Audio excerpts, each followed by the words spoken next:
नमस्कार दोस्तों, आप सभी लोगों का स्वागत है। मैं राजीव मिश्रा सभी लोगों का वेलकम करता हूं आज के स्पेशल सेशन में, जहां हम बात करने वाले हैं अंतर्राष्ट्रीय ऑर्गेनाइजेशन के बारे में और कुछ स्टैटिक को आज हम लोग रिवाइज करेंगे। ठीक है, तो सभी लोगों से बस एक ही रिक्वेस्ट है, जल्दी से लिंक को कॉपी करो और हर मीडियम पे इस सेशन को शेयर कर दो, क्योंकि यह सेशन याद रखना बहुत ही ज्यादा इंपॉर्टेंट आपके एग्जामिनेशन के लिए है। अगर मैं बात बोलूं कि आज का हम लोग स्टार्ट करते हैं एक बहुत प्यारे से कोट से, और अगर मैं कोट के बारे में बोलूं तो क्या खूब लिखा है किसी ने, सबको सब कुछ विरासत में नहीं मिलता, सब कुछ विरासत में नहीं मिलता, कई रातें बितानी पड़ती हैं किताबों के साथ। यानी कि जीवन में इतना आसान है कि चीज को प्राप्त करना, उसके लिए आपको कड़ी मेहनत करनी पड़ती है, तभी आप उस चीज को प्राप्त कर पाएंगे। ठीक है, इसी के साथ मैं सेशन की शुरुआत करता हूं और एक बात बोलना चाहता हूं सभी विद्यार्थियों को कि प्यार से एकदम नोट्स बनाना और जहां भी डाउट हो उसको नोट कर लेना। हम लोग सेशन के बाद इसको डिस्कस करेंगे। ठीक है, हम लोग का मोटो क्या होना चाहिए, कुछ भी हो जाए इस साल हम लोग को जॉब चाहिए। अगर हम लोग एलिजिबल हैं तो कितनी भी रातें जगनी होनी चाहिए, हम लोग को जगने के बाद भी जॉब मिलनी चाहिए, यही हम लोग का उद्देश्य होना चाहिए। ठीक है, चलिए बढ़ता हूं आगे। और आज जो हम बात करने वाले हैं अंतर्राष्ट्रीय संस्था, ये एक दिन में तो नहीं होगा, बट हम लोग कुछ जो इंपॉर्टेंट पार्ट को पहले करेंगे। याद रखना ये पार्ट 1 है, अंतर्राष्ट्रीय संस्था ये पार्ट 1 है। हम लोग इसका टुमारो पार्ट 2 कवर करेंगे। ठीक है, यहां कवर करेंगे कुछ इंपॉर्टेंट ऑर्गेनाइजेशन जो कहीं ना कहीं हमें समझना होगा इनकी स्थापना किस पर्पस के लिए हुआ है। और एट द लास्ट में मैं आपके लिए इसमें कुछ क्वेश्चन ऐड भी किया हूं जो कि स्टैटिक पार्ट का रहेगा। ठीक है, तो मुझे बताओ जरा जल्दी से, क्या आप आज के सेशन के लिए रेडी हैं? एकदम ताबोतो तरीके हेडफोन लगा के कॉपी लेके बैठ जाओ, क्योंकि बहुत ही शानदार ये सेशन होने वाला है। खासकर ये सेशन आपको याद रखना बैंक में भी हेल्प करेगा, एसएससी में भी हेल्प करेगा और रेलवे में भी ये सेशन आपको हेल्प करेगा। ठीक है, तो जल्दी से सभी लोग रेडी हो जाओ और शुरुआत करता हूं आज का सेशन। बहुत सारी संस्था होती है, WHO हो गया, ह्यूमन राइट्स कमीशन हो गया, WWF हो गया, वर्ल्ड इकोनॉमी फोरम हो गया, ICR हो गया, UN हो गया। अंतर्राष्ट्रीय संस्था की कोई लिमिटेशंस नहीं है, लेकिन अगर उसको हम पार्ट वाइज के फॉर्म में पढ़ें तो चीजें थोड़ी आसान होती हैं। ठीक है, चलिए देखते हैं। हम लोग शुरुआत करते हैं एकदम आसान से, अंतर्राष्ट्रीय मुद्रा कोष। ये एक ऐसी ऑर्गेनाइजेशन है, अगर ये ना हो तो कहते हैं विश्व में कभी भी हम ये कह सकते हैं, कभी भी याद रखना, आपको आपके देश को बैलेंस ऑफ पेमेंट के लिए कोई सपोर्ट नहीं करेगा। बताऊंगा आगे कि बैलेंस ऑफ पेमेंट होता क्या है। ठीक है, तो सबसे पहला काम कर दो, इसके बारे में आप जो भी जानते हो, एनीथिंग XYZ आप जो भी जानते हो, मुझे बताओ जरा जल्दी से कमेंट करके, इसके बारे में आप क्या जानते हैं। इसका फुल फॉर्म तो सामने लिखा ही हुआ है, इसका हेडक्वार्टर कहां पर है, इसमें मेंबर कितने, जो भी आपको इस टॉपिक से रिलेटेड चीजें पता है मुझे कमेंट करके आप बताइए, ये चीजें आपको पता है, टू एवरीबॉडी। उसके बाद मैं स्टार्ट करूंगा, उसके बाद याद रखना मैं स्टार्ट करूंगा। ठीक है,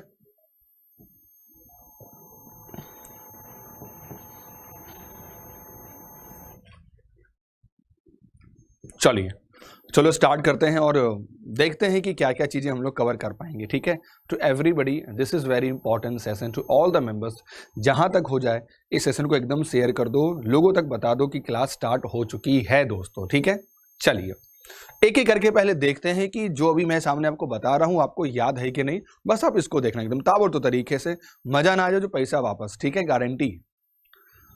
अगर मैं बोलूं इसकी स्थापना 1945 को हुई थी, बिल्कुल सही बात है। अभी बस एक बार देख लेते हैं, फिर हम लोग इसको एक बार रिवाइज करेंगे। अगर मैं बोलूं इसकी करेंसी होती है स्पेशल ड्राइंग राइट, यानी जो ये मेंबर्स कंट्री को हेल्प करता है ये इसी फॉर्म में करता है, जिसको हम लोग कहते हैं स्पेशल ड्राइंग राइट। अगर हम लोग बोलें कि इसका काम क्या है, तो इसका काम है बैलेंस ऑफ पेमेंट। अभी देखेंगे क्या होता है बैलेंस ऑफ पेमेंट, टेंशन नहीं, सब कुछ समझेंगे। ठीक है, अगर हम आगे बोलें इसके कि क्या होती है, रिपोर्ट रिलीज करती है, तो याद रखना एक बहुत फेमस रिपोर्ट रिलीज करती है जिसका नाम है इकोनॉमिक आउटलुक रिपोर्ट। ये हर साल रिलीज करती है कि देश में इकोनॉमी की परफॉर्मेंस कहां तक जा रही है। अगर हम बात करें कि सबसे ज्यादा अगर कोई कंट्री से उधार ली है, उस कंट्री का नाम क्या है, तो याद रखना बहुत सारी संस्था हैं। अगर मैं बात करूं तो लाइक अर्जेंटीना हो गया, यूक्रेन हो गया, लाइक ग्रीस हो गया, लाइक इजिप्ट हो गया, जिन्होंने सबसे ज्यादा उधार लिया है किससे, अंतर्राष्ट्रीय मुद्रा कोष से। ठीक है, अगर हम आगे बात करते हैं तो इसकी कभी चेयरमैन हुआ करती थी पहले क्रिस्टीना लेगार्ड, अभी वर्तमान में नहीं है, ये पास्ट में है। अगर हम बात करते हैं आगे कि अभी वर्तमान में क्या है, तो याद रखना इनका जो प्यारा सा नाम है क्रिस्टिनिया जॉर्जिवा, जो इसकी वर्तमान में अध्यक्ष हैं, चेयरमैन हैं दोस्तों, ठीक है। अगर हम बात करते हैं आगे कि यह एक और रिपोर्ट रिलीज करता है जिस रिपोर्ट का नाम है ग्लोबल फाइनेंशियल रिपोर्ट 2021, जो रिपोर्ट इस साल भी रिलीज हुई है। आगे हम बोले तो इसमें मेंबर होते हैं टोटल 190, अभी प्रेजेंट में है, लास्ट ईयर ही हुआ था 190 मेंबर। और अगर मैं बोलूं इसका हेडक्वार्टर कहाँ होता है, तो इसका हेडक्वार्टर है वॉशिंगटन डीसी में। ये तो रहा वैसे पॉइंट जिनको हमें याद करना ही होगा, क्योंकि याद रखिएगा टू एवरीबॉडी, ये सारे पॉइंट्स पहले एग्जामिनेशंस में आ चुके हैं, तो इनको कोई भी भूलेगा नहीं। ये तो आज का पहला कंडीशन हो गया।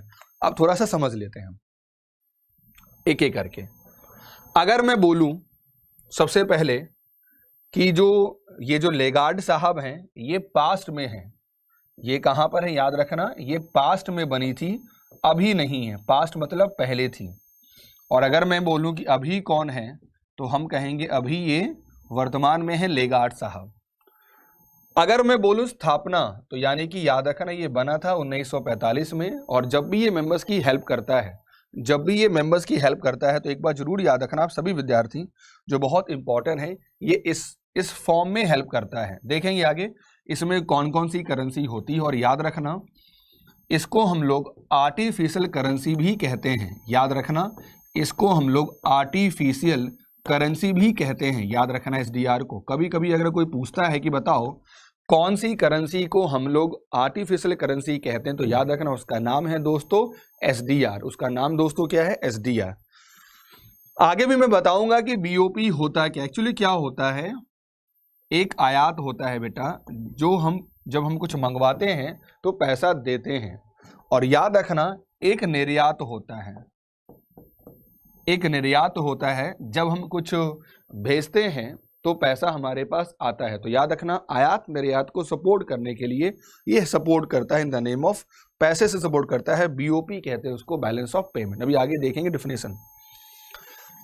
2020 में एक कंट्री ऐड हुई थी जिस कंट्री का नाम है अंडोरा। याद रखना ये 190 नंबर की कंट्री है जो कि 2020 में ऐड हुई थी, ठीक है, बिल्कुल सही बात है। एक रिपोर्ट रिलीज करता है जिसका नाम है फाइनेंशियल रिपोर्ट, जिसको रिलीज करती है कौन, अंतर्राष्ट्रीय मुद्रा कोष रिलीज करती है। यानी ये जो सामने आपकी पॉइंट दिख रहा है ना, इसको तो तुम एकदम सपने में मत भूलना, अगर ये इतना ज्यादा आपके लिए इंपॉर्टेंट है दोस्तों, ठीक है। अब जरा थोड़ा डिटेल में समझते हैं इसके बारे में। अगर मैं बोलूं, दो समझ के फिर अभी समझते हैं, ठीक है। अगर मैं बोलूं आपसे जल्दी से कि बहुत सारी ऐसी संस्था है, बहुत सारे ऐसे टर्म हैं जो कहीं ना कहीं स्विट्जरलैंड से रिलेटेड है, तो जरा दिमाग में थोड़ा सा फोर्स देके, दिमाग में जोर लगा के जरा आप ये देखिए कि जो संस्था है, जो टर्म आप कहीं ना कहीं रिलेटेड है कौन सी कंट्री से, स्विट्जरलैंड से। आप मुझे बताओ कमेंट करके कि आप क्या जानते हो स्विट्जरलैंड के बारे में। कोई भी संस्था उसका हेडक्वार्टर हो, कोई ऐसा टर्म हो जिसका हेडक्वार्टर जो रिलेटेड है स्विट्जरलैंड से, बस आप आंख मूंदो, याद करो और मुझे बताओ कमेंट करके। बहुत इंपॉर्टेंट है, अंतर्राष्ट्रीय संगठन में एक बहुत इंपॉर्टेंट रोल प्ले करता है, जिसका नाम है दोस्तों स्विट्जरलैंड। याद रखना ये दोस्तों बहुत इंपॉर्टेंट है। देखिए जरा कौन कौन है, चलो जरा समझते हैं, एक बार गो थ्रू होते हैं, फिर हम लोग एक एक करके पॉइंट्स को समझने की कोशिश करेंगे, ठीक है। अगर मैं बात बोलूं तो दुनिया में एक संस्था है जिसका नाम है WTO, जिसको हम लोग कहते हैं वर्ल्ड ट्रेड ऑर्गेनाइजेशन। इसका हेडक्वार्टर भी इसी कंट्री में है, ठीक है, जेनेवा में। आगे देखेंगे। अगर मैं बात करता हूं इस कोविड में एक संस्था बहुत ज्यादा चर्चा में रहा जिसका नाम है WHO, तो ये कहां पर है, तो याद रखना ये भी कहां पर है, ये भी है स्विट्जरलैंड में, ठीक है भाई। अगर हम बात करते हैं गैट, आपने जाना होगा जब थोड़ा सा हिस्ट्री पढ़ो तो WTO तो बहुत बाद में बना, उसके पहले एक संस्था थी जब द्वितीय विश्व युद्ध हो रहा था, कि एक ऐसी संस्था हो जो विश्व में ट्रेड को बैलेंस करे। नहीं तो जरा ये हाल होगा कि जो कंट्री हार गई थी वो तो खत्म हो जाती, गुलाम हो जाती। तो कहीं ना कहीं नेपाल भी उतना ही इंपॉर्टेंट है ट्रेड के मामले में जितना इंडिया और USA इंपॉर्टेंट है, ठीक है। तो गैट हमारा बना, जिसको general agreement on trade and tariff कहते हैं, एक समझौते के तहत इसकी स्थापना हुई थी, ठीक है। अगर मैं बोलूं अंगटाड, यूनाइटेड नेशन का एक बहुत इंपॉर्टेंट प्ले रोल करता है अंगटाड, विश्व में इन्वेस्टमेंट को बढ़ावा देता है और एक रिपोर्ट भी रिलीज करता है, इसको हम लोग कहते हैं इन्वेस्टमेंट रिपोर्ट, जो कि अंगटाड रिलीज करता है। कभी भी याद रखना है WTO रिलीज उसको नहीं करता है।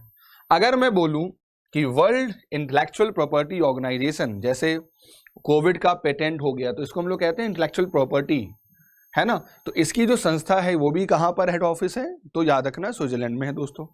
अगर हम बात करें आगे कि एक टर्म आता है जब हम लोग बेसल पढ़ते हैं, BIS का हेडक्वार्टर कहां पे है, तो याद रखना अगर हम बोले BIS तो याद रखना ये भी कहां पर है दोस्तों, ये भी स्विट्जरलैंड में है, ठीक है। अगर हम बात करते हैं ILO की, जिसको कहते हैं इंटरनेशनल लेबर ऑर्गेनाइजेशन, तो याद रखना दोस्त ये भी कहां पर है, ये भी स्विट्जरलैंड में है, ठीक है। आगे हम बात करते हैं यूनिवर्सल पोस्टल यूनियन, तो ये भी कहां पर है, तो स्विट्जरलैंड में है। उसके बाद फीफा की बात हो और स्विट्जरलैंड का चर्चा ना हो तो पॉसिबल नहीं है। फीफा विश्व की ऐसी संस्था है जो बेसिकली फुटबॉल को मॉनिटर करती है, फुटबॉल के टूर्नामेंट को ऑर्गेनाइज करती है, लीड करती है। जैसे नहीं हमारे देश में क्रिकेट में BCCI है, तो विश्व में फूफा है, फीफा है।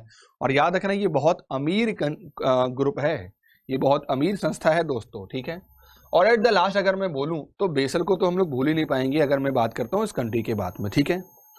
तो बेसल एक संस्था है, बेसल एक संस्था है, एक जगह है, नॉट संस्था, एक जगह है जो कहां पर है, स्विट्जरलैंड में है। तो यहां पर इसका हेडक्वार्टर है, हम लोग पढ़े भी हैं।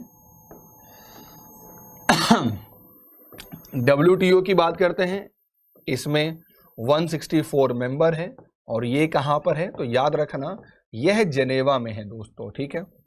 अगर मैं बोलूं WHO के बारे में तो पता होगा, मेंबर 194 मेंबर, और हेडक्वार्टर कहां पे है, तो बेटा ये भी जेनेवा में है। अगर मैं बोलूं कि WTO की स्थापना कब हुई थी, बहुत लेटेस्ट हुआ था, और याद रखना जब इसकी स्थापना हुई थी 1995 में, तभी इंडिया मेंबर भी बना था WTO में। ये कब बना था, ये बहुत पुराना है, ये बना था 1945 ईस्वी में, ठीक है। अंकटाड की बात करें तो याद रखना एक रिपोर्ट रिलीज करता है, ठीक है। ILO एक लेबर ऑर्गेनाइजेशन है, और अगर मैं बोलूं BIS तो याद रखना इसको आप ये भी कह सकते हैं bank for international settlement, bank for international settlement, याद रखना इसका फुल फॉर्म होता है। तो ये भी कहां पर रिलेटेड है, स्विट्जरलैंड में। तो हम लोगों ने दो ऐसे टर्म को आज समझा जल्दी से, जिनको याद करना हम लोग के लिए बहुत ज्यादा जरूरी है दोस्तों, ठीक है। आगे चलते हैं, अब जरा डीपली पढ़ते हैं चीजों को, ठीक है। चलिए, तो सबसे पहले शुरुआत करते हैं हम लोग किससे, अंतर्राष्ट्रीय मुद्रा कोष से। ये बहुत समझना इसको बहुत जरूरी है। आप जरा दो पल के लिए गौर करो, कभी आपने ये नहीं सुना होगा कि IMF ने पटना को लोन दिया, कभी आपने ये नहीं सुना होगा कि IMF ने भोपाल को लोन दिया। कभी सुना है तो बताओ मुझे कमेंट करके, क्या कभी आपने सुना है? कभी आपने ये नहीं सुना होगा कि IMF ने दिल्ली को लोन दिया। हमेशा आपने एक चीज सुना होगा कि अंतर्राष्ट्रीय मुद्रा कोष ने भारत को मदद की, अंतर्राष्ट्रीय मुद्रा कोष ने भारत को मदद की, आपने ये सुना होगा अक्सर एग्जाम में, ठीक है। अब जरा समझना हुआ क्या था। 1944 में एक जगह थी ब्रेटन वुड्स, जो कि याद रखना न्यू हैम्पशायर, संयुक्त राज्य अमेरिका में एक जगह है। वहां पे एक मीटिंग हुई और कहा गया कि भाई देखिए, जो द्वितीय विश्व युद्ध होगा, जरा समझना, जो द्वितीय विश्व युद्ध होने के बाद क्या होगा, कोई कंट्री अमीर हो जाएगी, कोई कंट्री गरीब हो जाएगी। बात तो एकदम सॉलिड बात कही गई है, ठीक है। तो याद रखना इसी समिट के कारण दो हमारे विश्व में एक संस्था बनी, एक का नाम था वर्ल्ड बैंक और एक का नाम था हमारा IMF। यानी एक बना जो फेमस हुआ विश्व बैंक के नाम से, इसको भी अभी तक देखेंगे, और एक फेमस हुआ जिसको हम लोग कहते हैं अंतर्राष्ट्रीय मुद्रा कोष। क्या कहते हैं इसको? अंतर्राष्ट्रीय मुद्रा कोष इसको हम लोग बोलते हैं। दोनों की स्थापना की गई उसी समिट होने के बाद। अब क्वेश्चन ये आता है कि सर दोनों का फंक्शन क्या है, ठीक है। तो पहले जरा समझते हैं हम लोग अंतर्राष्ट्रीय मुद्रा कोष के बारे में। हुआ क्या, जैसे कि एक एग्जांपल लो, सिंपल शब्दों में जरा समझना। मान लो हमने कुछ इंपोर्ट किया अपने देश से, अपने देश में, तो कॉमन सी बात है हमारे देश में जो कैश का फ्लो होगा वो यहां से जाएगा। भाई अगर किसी से कुछ मांगोगे तो पेमेंट तो करोगे कि नहीं करोगे, फ्री में तो नहीं देगा, तो आपने कुछ कैश दिया होगा, ठीक है भाई। तो यानी कैश हमारे पास से क्या हो गया, चला गया, ये हो गया हमारा पॉइंट 1। फिर हमने कुछ एक्सपोर्ट किया होगा, यानी कि भेजा होगा अपने देश से, जैसे चाय पत्ती हो गई, चावल हो गया, तो भाई हमारे पास क्या हुआ होगा, हमारे पास कैश फिर आ गया, कुछ कैश गया और कुछ कैश आ गया। अब जरा सोचो कि और किस कारण और कैसे आपके देश में पैसा आता है। तो अमेरिका ने कहा कि हम भारत में निवेश करेंगे, अमेरिका ने कहा हम भारत में निवेश करेंगे थ्रू एफडीआई, तो भाई इससे कैश फिर आ गया, इससे कैश फिर आ गया, चलो ठीक है।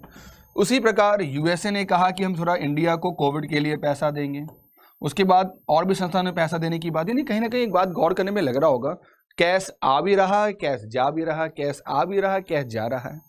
अब जो कैश का फ्लो है, जरा समझना, जो मैंने बात बोला, जो कैश का फ्लो है, जो कैश का क्या होगा, फ्लो हो गया, एक आना और एक जाना, भाई कहीं ना कहीं इसको मेंटेन तो कोई करता होगा ना, कोई मेंटेन करता होगा इस रिकॉर्ड को।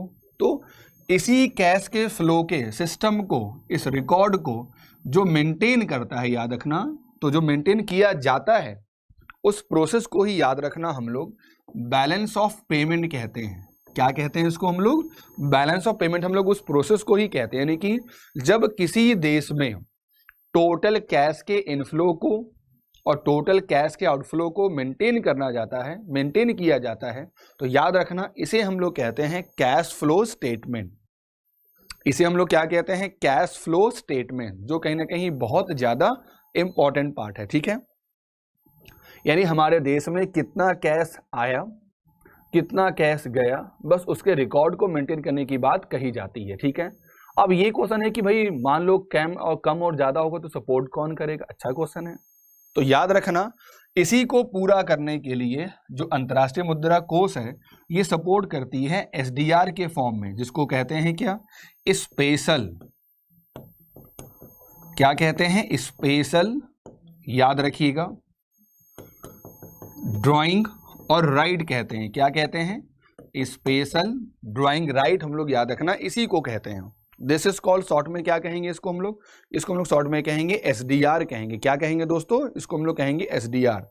मुझे लगता है कि यहां तक समझने में किसी को कोई दिक्कत नहीं होगी। क्यों बना अंतर्राष्ट्रीय मुद्रा कोष, क्या इसका फंक्शन है और इस फंक्शन को कैसे ये मेंटेन करता है, इसका स्क्रीनशॉट ले लो सभी लोग, क्योंकि मैं इसको रफ करने वाला हूं। मैं हट जा रहा हूं, इसका आप लोग स्क्रीनशॉट ले लो क्योंकि मैं इसको रफ करने वाला हूं दोस्तों, ठीक है।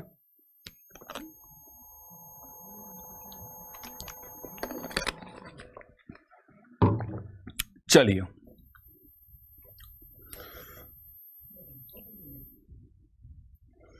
अब जरा हम लोग आगे पॉइंट बढ़ते हैं। तो जरा देखिए, जो मैंने आपको बताया है, जरा समझिएगा, जो मैंने आपको बताया है वही देखिए सामने लिखा हुआ है।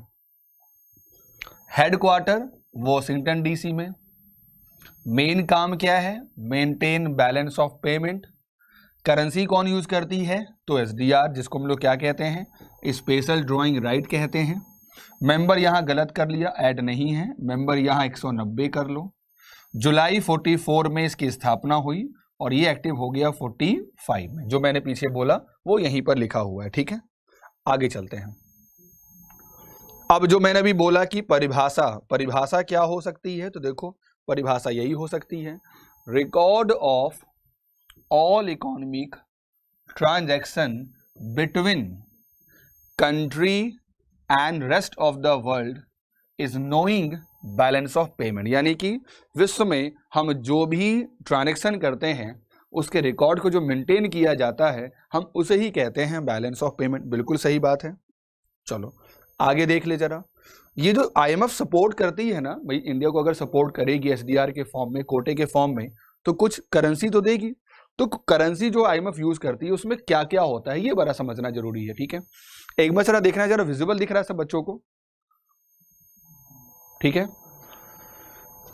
तो जैसे देखो, या तो डॉलर में सपोर्ट करेगी, या तो यूरो में सपोर्ट करेगी, या तो चाइनीज यॉन में सपोर्ट करेगी, या तो जापानीज येन में सपोर्ट करेगी, और या तो पाउंड जिसको हम लोग स्टर्लिंग में कहते हैं, इसी फॉर्म में वो आईएमएफ सपोर्ट करेगी मेंबर कंट्री का, ठीक है। आगे चलते हैं। वर्तमान में चेयरमैन कौन है, तो उनका नाम है क्रिस्टलिना जॉर्जिवा जो वर्तमान में अंतर्राष्ट्रीय मुद्रा कोष की चेयरमैन है दोस्तों। ठीक है, चलिए आगे चलते हैं। अब जरा अगला देख लो भाई, एक तो हो गया हमारा अंतर्राष्ट्रीय मुद्रा कोष और एक हमारा हो गया विश्व बैंक। अब जरा समझना, आपने सुना होगा विश्व बैंक ने इसको सपोर्ट किया, विश्व बैंक ने इसको लोन दिया, विश्व बैंक ने उसको लोन दिया, विश्व बैंक ने नमामि गंगे के लिए उधार दिया, विश्व बैंक ने उसको उधार दिया। सुना होगा बहुत बार, क्योंकि इसका जो काम है ना, काम ही थोड़ा यूनिक है। विकास के लिए लोन देना, गरीबी से मुक्त होने के लिए लोन देना, यही इसका मुख्य कार्य है। विश्व में किसी भी नीडी कंट्री को ये सपोर्ट करती है किसी भी प्रोजेक्ट के लिए। दिस इज कॉल्ड विश्व बैंक। और याद रखना, कहते हैं द वर्ल्ड बैंक जो ग्रुप है is one of the world largest source of funding. यानी विश्व में सबसे बड़ा जो फंडिंग का सोर्स है किसी भी कंट्री के लिए, उसको हम लोग विश्व बैंक कहते हैं दोस्तों। And knowledge for developing country, कहते हैं इसके 5 इंस्टीट्यूशंस होते हैं।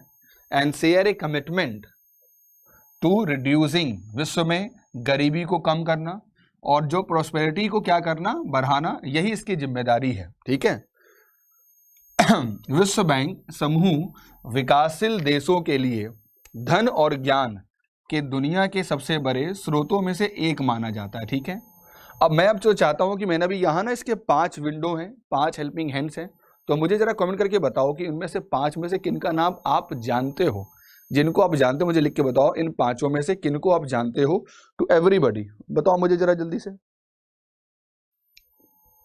देखो मेंबर कितने, 189 है। मेन फंक्शन क्या है, तो गरीबी कम करना। मेन फंक्शन क्या है, याद रखना, गरीबी को कम करना, गरीबी को कम करना, याद रखना, इसका मेन फंक्शन है दोस्तों। ठीक है, ये कब बना, ये 45 में एक्टिव हो गया। इसका भी हेडक्वार्टर कहां पर है, तो भाई वॉशिंगटन डीसी में इसका भी हेडक्वार्टर है। और याद रखना इसके कितने हेल्पिंग हैंड्स हैं, तो इसके हेल्पिंग हैंड्स भाई 5 हैं। मैं एक बार जरा जल्दी से लिखता हूं 5 का नाम, फिर अभी हम लोग आगे देख लेंगे। सबसे बड़ा जो है, याद रखना, उसको हम लोग कहते हैं IBRD, याद रखिएगा। जो हमारा दूसरा है, याद रखना, उसको हम लोग कहते हैं IDA। क्या कहते हैं, IDA। जो हमारा तीसरा है उसको कहते हैं इंटरनेशनल फाइनेंशियल कॉरपोरेशन। जो हमारा चौथा है दोस्तों, उसको कहते हैं मीगा, मल्टीलैटरल इन्वेस्टमेंट गारंटी एजेंसी। और जो हमारा 5वां है उसको कहते हैं international centre for settlement and investment dispute, बोलो तो ICSID। याद रखना, यही 5 ऐसी कंट्री के ग्रुप हैं विश्व बैंक के जो मिलके सपोर्ट करते हैं। यही 5, याद रखना, यही 5 सपोर्ट करते हैं मिलके दोस्तों। ठीक है, जिसको हम लोग कहते हैं विश्व बैंक के ये सपोर्टिंग हैंड्स है। ठीक है, अब जरा देख लो इनके नाम जो सामने दिख रहे होंगे आपको। अगर मैं बोलूं, पूछे कि बताओ विश्व बैंक का दूसरा नाम क्या है, तो याद रखना, विश्व बैंक का दूसरा नाम, विश्व बैंक का दूसरा नाम कौन है, तो याद रखना उसका नाम है IBRD। उसके बाद सॉफ्ट लोन विंडो किसे कहते हैं, सॉफ्ट लोन विंडो किसको कहते हैं, तो याद रखना सॉफ्ट लोन विंडो कहते हैं IDA को। ठीक है, विश्व में जितनी भी मेंबर्स कंट्री हैं उस कंट्रियों में जो प्राइवेट ऑर्गेनाइजेशन को उधार कौन देता है, तो याद रखना जो IFC है, याद रखना ये फोकस करता है on private sector in development country में। यानी कि जैसे मान लो इंडिया में रिलायंस कंपनी हो गया, हाउसिंग डेवलपमेंट फाइनेंशियल कॉर्पोरेशन हो गया, किसी भी प्राइवेट कंपनी को ये सपोर्ट करता है। इसका नाम क्या हो गया, IFC। आप बोलोगे सर इसको सॉफ्ट लोन विंडो क्यों कहते हैं, एक्चुअली क्या होता है, जो IDA सपोर्ट करती है जब इंडिया को, तो पैसा नहीं लेती है, वो क्या कहती है कि एक काम करो, जो भी नॉमिनल चार्ज लगेगा लोन आप तक पहुंचाने के लिए, आप मुझे वो लोन का चार्ज दे दीजिए। और जो देती है ये लॉन्ग टर्म के लिए देती है, बहुत आसान हो गया, वैसे भी कहते हैं वैसा कोई भी लोन जो हमें बहुत आसान शर्तों पे मिले उसे हम लोग कहते हैं सॉफ्ट लोन, यानी कि मुलायम लोन। याद रहेगा सभी लोगों को। मीगा एक विंडो है जिसको कहते हैं मल्टीलैटरल इन्वेस्टमेंट गारंटी एजेंसी। और भाई कुछ लड़ाई झगड़ा अगर हुआ तो कोई सुलझाएगा, तो याद रखना उसका नाम है ICSID, बोले तो international centre for settlement of investment dispute, यानी कि याद रखना ये पांचों विश्व बैंक के सपोर्टिंग हैंड है दोस्तों, ठीक है। आगे चलता हूं। 2000 अगर मैं बोलूं 19 से, तो याद रखिएगा जो डेविड मालपास जी हैं यही इसके क्या हैं, मेंबर हैं, यही इसके अध्यक्ष हैं बेटा, ठीक है। आगे चलते हैं। अगली हम बात करते हैं किसके बारे में, हम बात करते हैं वर्ल्ड ट्रेड ऑर्गेनाइजेशन के बारे में। अगर कोई एग्जाम में ये क्वेश्चन पूछता है कि बताओ गैट का दूसरा नाम क्या है, क्या पूछता है कि बताओ गैट का दूसरा नाम क्या है, तो याद रखना गैट का जो दूसरा नाम है, गैट का दूसरा जो नाम है वो याद रखिएगा उसका नाम क्या है, वर्ल्ड ट्रेड ऑर्गेनाइजेशन। ये कब बना, ये बना 1995 को, क्योंकि पहले इसका नाम क्या था, पहले इसका नाम गेट था। कितने मेंबर हैं, 164 है। और पहले इसका नाम क्या था, journal agreement on tariff and trade, this is called, उसको हम लोग गेट कहते हैं। ये गेट कब बना, तो ये बना 1947 को, ठीक है। इसका मेन फंक्शन जरा देखो क्या है, इसका मेन फंक्शन क्या है, rules of international trade and maintain, यानी कि विश्व में क्या कहते हैं उसको, व्यापार के लिए ये नियम बना कि क्या नियम होना चाहिए सारी कंट्री। तो ऐसा होगा, अमेरिका कहेगा भाई सबसे ज्यादा ट्रेड तो मैं करता हूं, तो हम सबसे ज्यादा पैसा हम ही आपसे लेंगे, समझ रहे हो। यानी कि जो अमेरिका है क्या कहता है कि सबसे ज्यादा ट्रेड के लिए पैसा तो हम लेंगे, ऐसा नहीं होगा भाई, हर कंट्री को बराबर मौका जाएगा, दिया जाएगा विकास के लिए और ट्रेड के लिए दोस्तों, ठीक है। हेडक्वार्टर कहां पर है, जेनेवा। और याद रखना पहली बार ऐसा हुआ है 2021 में, याद रखना पहली बार ऐसा हुआ है कि नोगजी ओकोंजोला जो पहली बार बनी है WTO की फीमेल चेयरमैन। और याद रखिएगा अभी हाल ही में कुछ दिनों पहले ये भारत दौरे पर भी आई थी, ठीक है।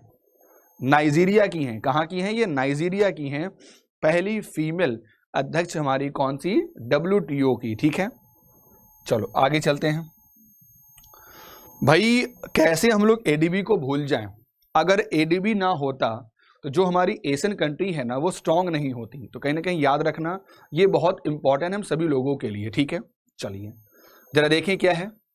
इसकी स्थापना हुई 1966 में, कब स्थापना हुई, 1966 इसमें इसकी स्थापना होगी। इसका मेन फंक्शन क्या है, maintain economic growth and reduce poverty, यानी कि जो भी, क्योंकि पता होगा विश्व में सबसे बड़ा कॉन्टिनेंट कौन सा है, तो उसका नाम है एशिया। इस कॉन्टिनेंट में गरीबी को कम करना और मेंटेन करना, प्रोस्पेरिटी ग्रोथ, यही इसका मेन काम है दोस्तों, ठीक है। मेंबर कितने हैं, 68 है। हेडक्वार्टर कहां पर है, मनीला। और कौन इसके चेयरमैन है, तो याद रखना मसताकाबू असाकावा जो ADB के प्रेसिडेंट हैं। और याद रखना जो इसके वाइस प्रेसिडेंट हैं तो वो हमारे भारतीय ही हैं, जिनका नाम है अशोक लवासा। क्या नाम है उनका, याद रखना अशोक लवासा इसके वर्तमान में क्या है, वाइस प्रेसिडेंट है किसके, ADB बैंक के, ठीक है। आगे चलते हैं। भाई NDB तो भाई बहुत चर्चा में रहा, क्यों, पता होगा आपको, एक ऐसी संस्था का ग्रुप है, कुछ ग्रुप ऑफ कंट्री का एक संस्था का ग्रुप है जिसको कहते हैं ब्राजील, रसिया, इंडिया, चाइना और साउथ अफ्रीका। इन्होंने मिलकर एक बैंक बना लिया कि भाई देखो एक्चुअली ये पांचों कंट्री ऐसी कंट्री है ना, विश्व का सबसे ज्यादा ट्रेड इकोनॉमी के रूप में यही इन्हीं पांचों कंट्री से होती है। तो कहीं ना कहीं उन्होंने सोचा एक अपना ही बैंक बना ले, जो बहुत ज्यादा है, जरूरी है चीजों को। अभी इसी बैंक में याद रखना 3 नए मेंबर ऐड हुए हैं, तो वो मुझे बताओ आप लोग कमेंट करके, वो 3 मेंबर कौन है जो इस संस्था में ऐड हुए हैं 2021 में, ठीक है। तो जरा देखते हैं इसके बारे में थोड़ा सा। अगर मैं बोलूं ये बना कब, तो याद रखना ये बना 14 में। और किसने बनवाया, तो इसको बनवाया ब्राजील, रसिया, इंडिया, चाइना और साउथ अफ्रीका ने। याद रखना ब्रिक्स में अभी भी 5 ही मेंबर हैं, उसमें ऐड नहीं हुआ, लेकिन जो ब्रिक्स का बैंक है NDB उसमें ऐड हो गया है 3 और नए मेंबर। ये काम करना कब स्टार्ट किया, 2016 से। और इसके जो अध्यक्ष हैं अभी वर्तमान में, उनका नाम है मार्कोस भाई। क्या नाम है, मार्कोस भाई। याद रखना इसके जो पहले अध्यक्ष थे, इसके जो पहले अध्यक्ष थे, याद रखना उनका नाम था कमलनाथ, जो कि इंडिया से थे। कमलनाथ याद रखिएगा, जो कि इंडिया से थे, ठीक है। हेडक्वार्टर कहां पर है, संघाई चाइना में। कहां पर है, संघाई चाइना में।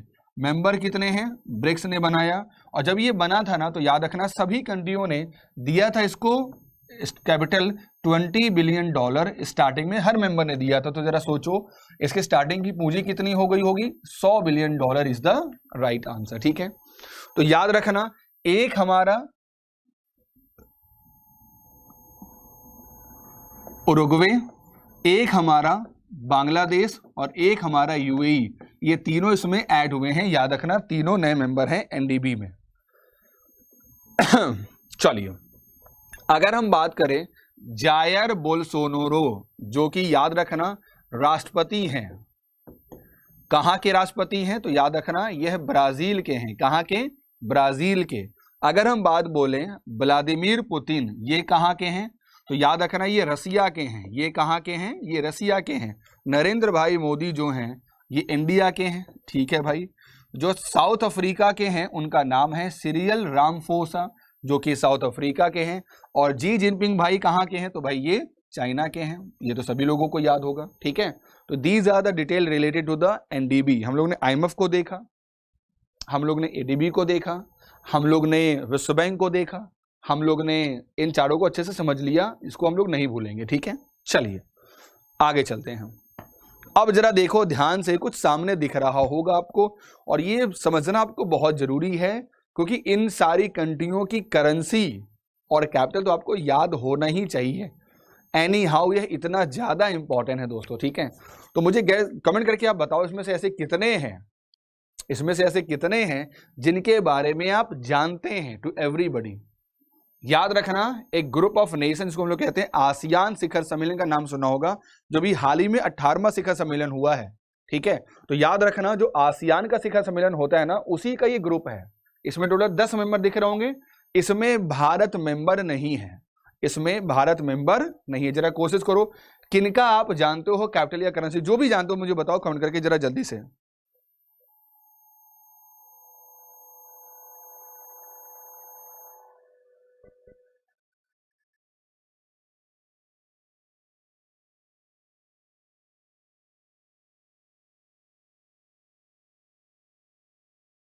ठीक है, तो देखो उसमें कंट्री कौन कौन सी है। एक हमारा म्यांमार है, एक हमारा थाईलैंड है, एक हमारा लाओस है, एक हमारा फिलीपींस है, एक हमारा ब्रुनई है, एक हमारा मलेशिया है, एक हमारा कंबोडिया है, एक हमारा सिंगापुर और एक हमारा इंडोनेशिया है। तो याद रखना अगर मैं बोलूं एक एक करके, तो जरा देखो लाओस की करेंसी क्या है, किप है। फिलीपींस में क्या चलती है, तो पेसो चलती है। वियतनाम में क्या चलती है, तो डोंग चलती है। उसके बाद मलेशिया रिंगिट चलती है। ब्रुनई में याद रखना ब्रुनई डॉलर चलती है। इंडोनेशिया में रुपीज चलता है।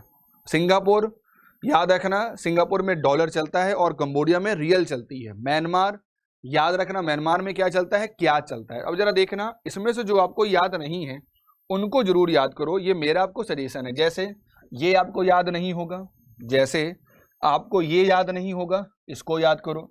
This is called VVI, very very important. उसके बाद आपको ये नहीं याद होगा, वियतनाम की बात करें ये याद करो, डोंग चलता है। और एक बात और याद रखना आप सभी लोग, ठीक है, जो वियतनाम में ही याद रखना लास्ट सम्मेलन भी हुआ था। लास्ट सम्मेलन अगर जो 2020 का कोई पूछता है तो याद रखना यहीं पर हुआ था वियतनाम में। ठीक है, उसके बाद ये भी याद करो लाओस में किप चलती है करेंसी, ये भी आप याद करो। फिलीपींस तो आसान है, पेसो। थाईलैंड भी आसान है, जिसको कहते हैं भट कहते हैं, है ना। कंबोडिया की अगर मैं बात बोलूं तो रियल चलती है। सिंगापुर में याद रखना करेंसी डॉलर है, और जो कैपिटल है वो सिंगापुर सिटी कहलाती है। ठीक है, इंडोनेशिया जकार्ता, और रुपया है यहाँ पर क्या करेंसी होती है, थोड़ा आसान है। ये थोड़ा रिपीट कर लो, याद नहीं रहेगा, चाहे मलेशिया की बात करें चाहे हम ब्रुनई की बात करें। तो याद रखना ब्रुनई में चलता है क्या, ब्रुनई डॉलर, और मलेशिया में क्या चलता है, रिंगिट। ये बहुत ज्यादा हम लोग के लिए इंपॉर्टेंट है। ठीक है, चलिए आगे चलते हैं।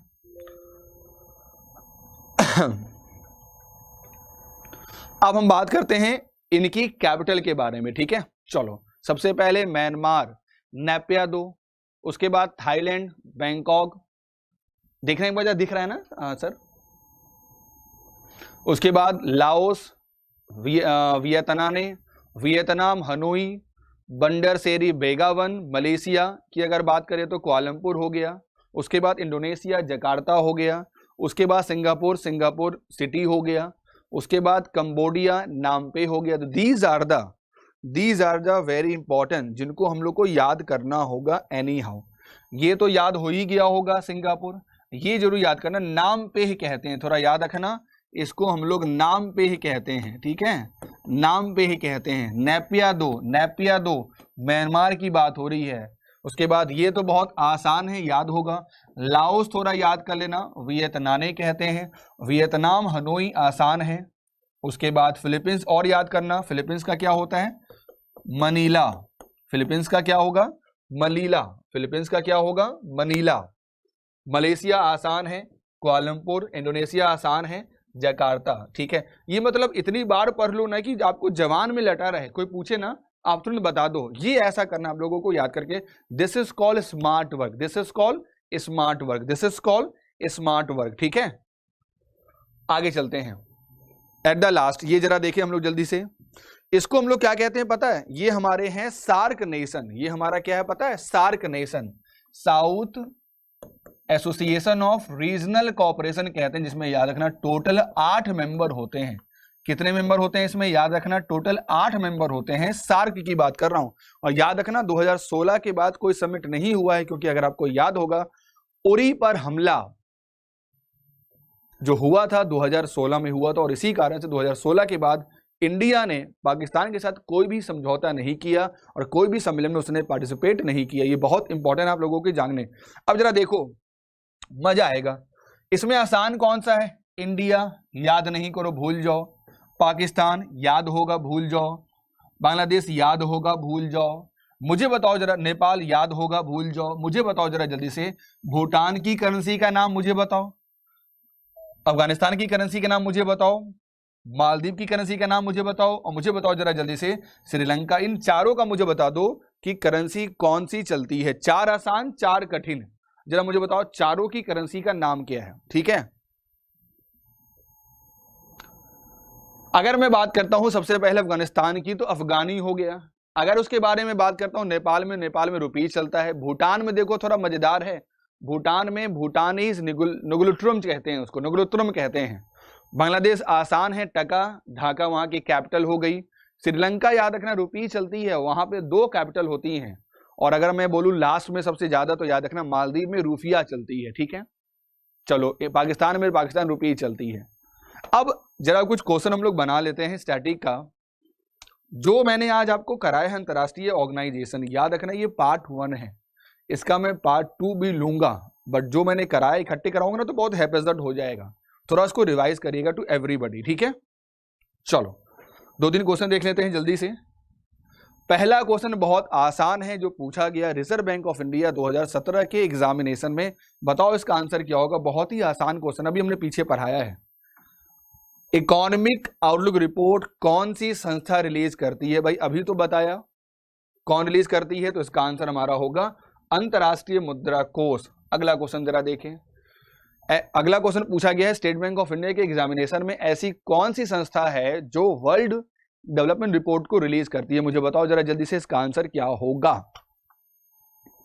IMF, वर्ल्ड बैंक, UNO, कौन रिलीज करती है, मुझे बताओ जरा जल्दी से इसका आंसर क्या होगा।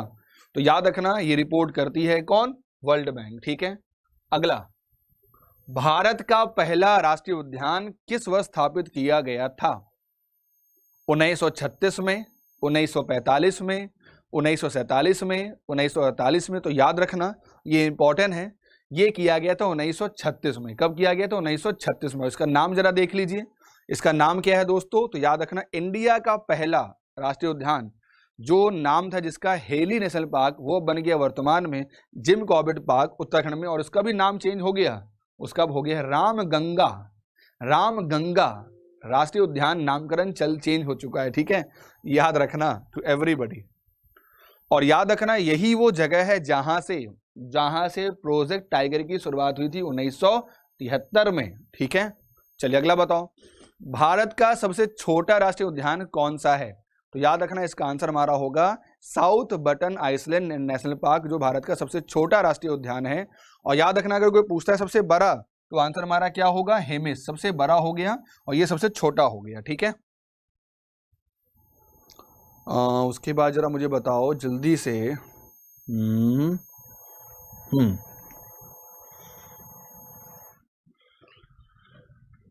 अटीवेरी एक बर्ड सेंचुरी है, मुझे बताओ जरा जल्दी से, यह कौन से स्टेट में इसकी स्थापना हुई है?